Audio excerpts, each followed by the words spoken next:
Welcome to the Experts Journey podcast. Today, we're going to talk about a topic that comes up quite a bit when you're talking with speakers and authors who are making their way and trying to cut into the world and build their fame and their brand. And that is imposter syndrome. So it's a well-known syndrome. I'm sure we've all experienced it sooner or later. But today we thought we'd dig into that and maybe come up with some answers for you to help you deal with that if you're going through it. Good morning, Dixie. Good morning, Brad. How are you doing today? Good, thank you. Excellent.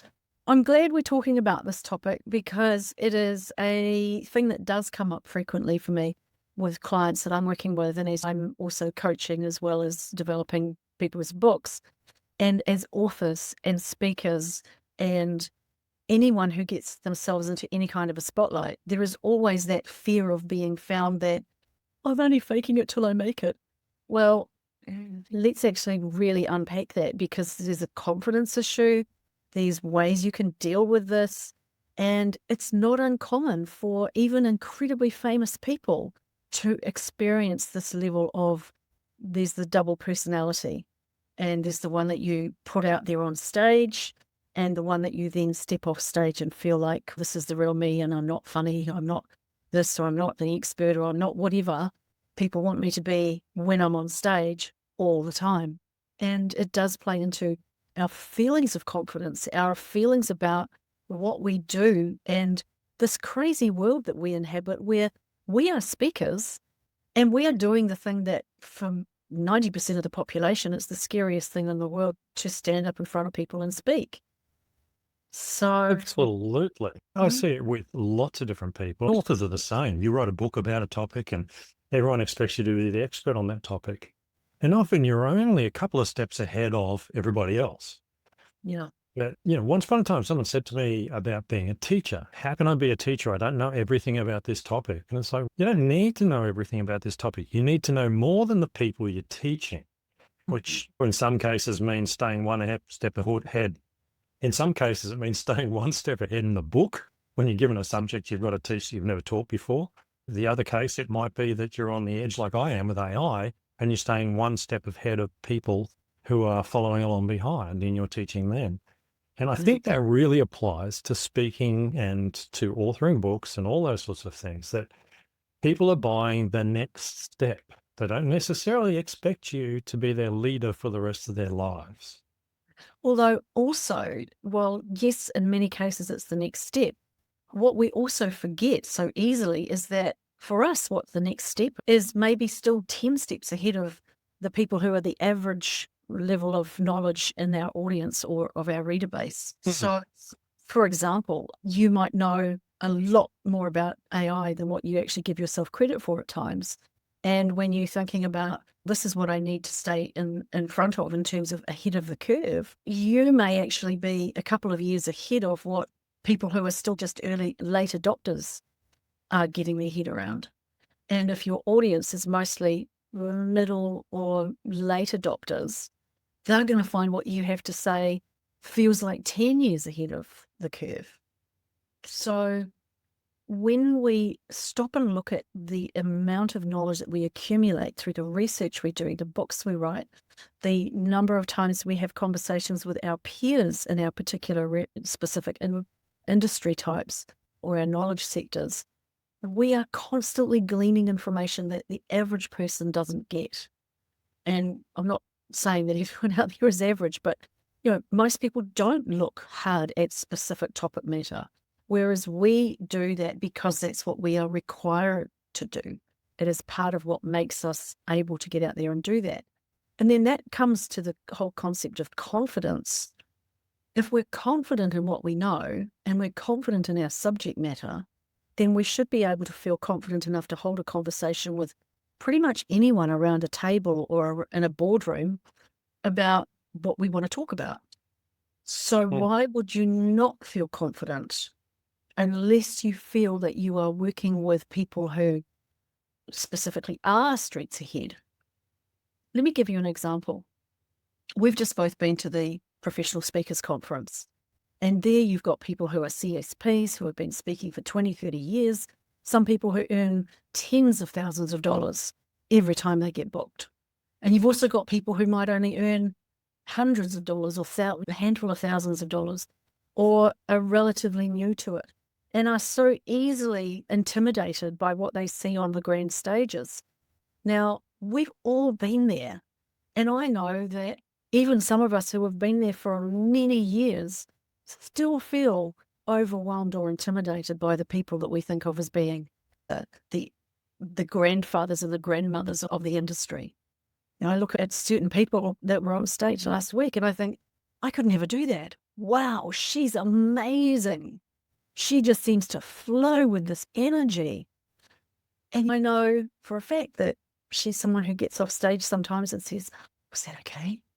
Yeah, that was great. Are you sure? Yeah. How many times have I heard that? I still get off stage and I'll say to someone, don't do okay. The number of people get sick before they go on stage still is amazing. But, I think you're caught up in those conversations inside your own head where you're like, okay, I've written this about this topic and I've done all this information, but what if someone asks me a question that I can't answer? And that's often people have said to me, that's when they see I'm going to be an imposter because I can't answer their question. But that's not the point. People are always going to be able to ask you questions about a topic because they're coming at it from a different perspective to what you're coming at it as. So you might know this side of the topic really well and not so much on that side, but they're working in that side. So they're going to have different questions. And sometimes getting asked a question is not a bad thing because it opens up the option to learn more, but it also gives you the option to realize that maybe there's more areas for you to bring in. Mhm. It's always a learning curve when people ask you questions, for sure. And, there are things that we can do to boost our confidence. And there are a couple of methods that I use specifically for dealing with imposter syndrome. And I teach this quite frequently. But the first thing to do is identify exactly what is going on in your head. Is it really yourself? Is it your imposter syndrome or your inner critic? What's triggered that? One of the things that I like to share with people is if you know you have this inner critic, this voice, this judgment voice, this imposter, identify that being, give it a name, and make sure you understand where he, she, or it comes from. And I call mine Boris, and I can, Boris is a name that I came up with that I thought, I'd never call my child Boris. This is not a name that I would give someone that was cute and cuddly. So Boris is someone that for me always represented the big standover bully kind of person. So I call my imposter syndrome Boris. And I have got to the point where I will say, bugger off, Boris. You don't belong in this conversation in my head. You can step aside. You, as an external entity to me, have no right to stand in judgment of what I'm saying, doing, or about to do, or what I've achieved, etc. So the best thing I ever learned was to identify and name the imposter or the inner critic, because that helps you to put it where it needs to be when it rears its ugly head. And then the other part of that is ensuring that when you know what your triggers are, what will give you those causes for whatever your Boris version is that pops up, start thinking about how that works. Like if it's something where you are worried frequently that someone's going to ask you a question that you don't know the answer to, or if you just got off stage and you were asked a question that you didn't know the answer to, and you feel like, oh, I messed that up, I should have done better.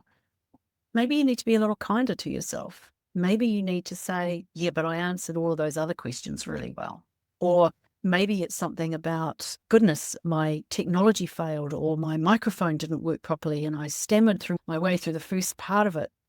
Okay, take a deep breath and know that you still do significantly better than 99% of the room could have done in the same situation. And that's where experience and confidence grows. Exactly. And I think also it's a case of thinking about the fact of why people are in the room, whether they're coming to see you as an author or a speaker or an expert.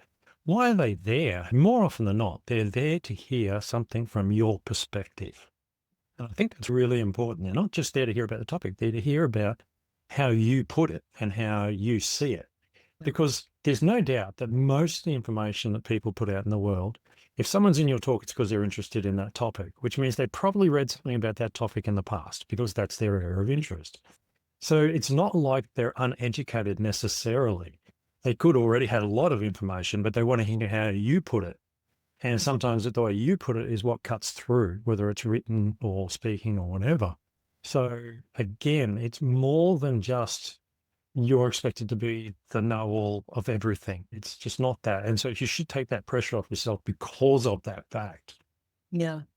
And lots of things can go wrong. We know that there have been times where people that we have been quite close to or have seen fail on, not fail, but have had these challenges on stage where wardrobe malfunction, falling off the stage. I know 2 people who have literally done that. The microphone or the technology completely falters. The wardrobe malfunctions are always interesting. And sometimes we don't know that someone's experiencing a wardrobe malfunction, but they're critically aware of it. And they're walking around thinking, oh my goodness, I have to make sure I don't turn side on because everyone will see that my zip suddenly broke at the back. So there are those kind of things that can go wrong. But there are also, I remember seeing a woman several years ago at a major conference, and she was a very experienced speaker, and she completely forgot where she was at. Now, this was a speakers conference, and everybody paused and waited for her to reset, get back on track, and she didn't. And the audience was an audience of 1,000 professional speakers in America, and she's hesitating, and she's pausing, and everyone's getting uncomfortable. Everyone's trying to pour out their empathy and sympathy towards her on the stage, and she's just growing more and more agitated. So she steps off the stage eventually and then draws some deep breaths and obviously does whatever she needs to do.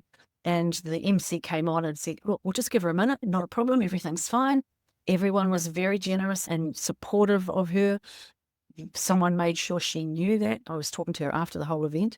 So she said, look, people were being really kind. I just froze. I just had a moment.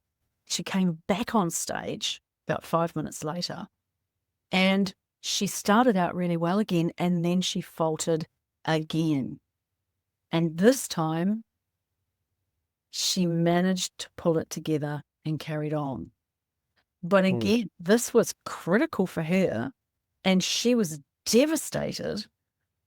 But everybody was incredibly kind and thoughtful towards her predicament, because there, but for the grace of God, goes every single one of us, right?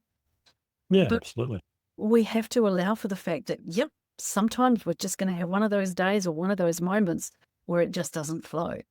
And maybe we just need to remember to be really kind to ourselves. Yeah, and sometimes it's worth having a chat with someone about it rather than bottling it up and stressing over it. I think we tend to be in our own heads far too much. I certainly do. And often spend a lot of time alone working on our own because either our partner's away doing other stuff or whatever. So, and that's not always a good way to be when you get in that mindset. Often these days, if I start to question, things like that, I will often have a chat to ChatGPT, to be honest, because at least it's a voice coming back at you. And it can often be a voice of reason because it is reasonably stable. Obviously, I'm not going to follow all of its advice, but it's really good sometimes just to say, I'm feeling this and I'm doing that. And I don't see why. One of the things I recently did was I listened to a little 5-minute manifestation every morning just to keep my head straight, to get my brain on the right track every day on what I'm trying to achieve. And I actually had my AI write that for me. And it wrote it based on all the conversations that we'd had. And then it did the voice and everything, actually. So, and it was really good. It was far more powerful than I would have written about myself. And it came back and it said things like, you are probably in the top 5 to 1% of people who know about AI in the world, who are doing this stuff. You're on the cutting edge because it knows it can do the research on what other people are doing and see what you're talking about. And so it actually came back with a very positive message for me. And that's actually helped me each morning just listening to that. So there is things that you can do, but talking to someone is always a really good place to start. Absolutely. And, there is a saying that with our feedback, we will concentrate on or pay our attention mostly to the 1% in the audience that didn't like what you did, rather than worrying about the 97% or even the 87% who loved it. And maybe there's just a few in the middle there. You have to really remind yourself to focus on the positive feedback.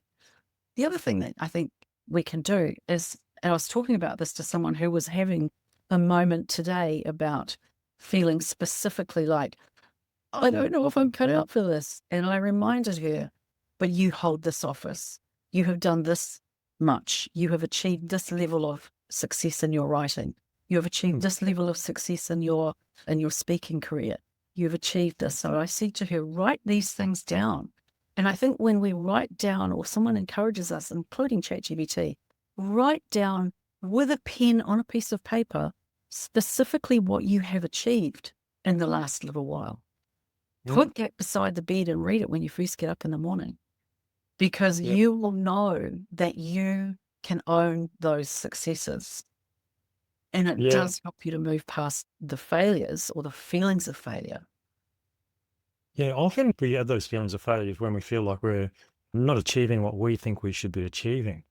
But it's very valuable to look back at what you have achieved, because sometimes you're like, oh, I'm no good, I can't do this. And then you look back and you go, hang on, I've got this and I've got a degree and I did that and I've done a book. And sometimes it's really worth looking back and going, okay, who else has done the answer? Not many people. So it's really worth actually having those things and telling yourself occasionally, hey, you're not a failure. You've achieved all these things. You're having a moment. That's okay. You're allowed to have those, but it doesn't mean that you're an imposter. Okay. You are who you are. You're qualified. You wouldn't have been able to do those things if you weren't. So embrace it. Just take a breath. Absolutely. That is a very good piece of advice. So what's your top tip now, after everything we've just unpacked as we wrap this up?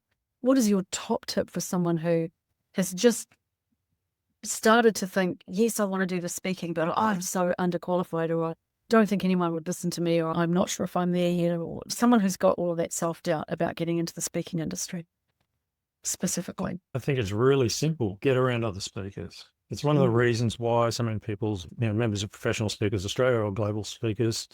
And it's because if you're around people who do what you do, you talk about it, you're involved in it. And it's a well-known fact. The 5 people you're nearest to are going to set the bar of where you're going. Yeah. I've heard it said a lot of times, but it really is true. When you hang out with other speakers, it encourages you. It gives you someone you can talk to.